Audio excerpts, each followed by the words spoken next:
కవిత ED నోటీసులు వచ్చినాయి. ఆయన అరవింద్ కేజ్రీవాల్కి వచ్చినాయి.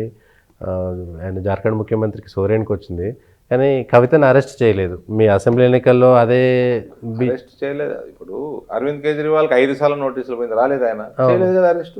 ఎందుకు ఓపికగా వ్యవహారం చేస్తున్నారు. ఈ మీద కూడా కేసు ఉంది. ఆమె ఇప్పుడు ఆ చిదంబరం, నళిని చిదంబరం కేసు తోటి కేసు తోటి ఏమి ఈడీ ఆగాల్సిన అవసరం లేదు. ఈడీ ఏం కమిట్మెంట్ ఇవ్వలేదు.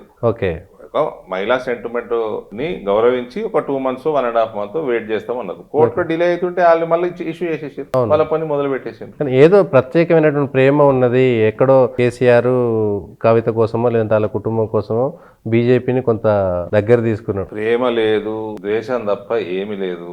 మళ్ళా చెప్తున్నా మీ ఛానళ్ళకి, నిజామాబాద్ లో నరేంద్ర మోడీ గారు పబ్లిక్ మీటింగ్ లో కేసీఆర్ లాంటి వాళ్ళతోటి మేము జీవితంలో పనిచేయలేము ఓకే అని స్పష్టంగా చెప్పిండు. మీ ఛానల్ ఎందుకు ఊరికే దానికి ట్విస్టులు చేస్తూ ఉంటాయి.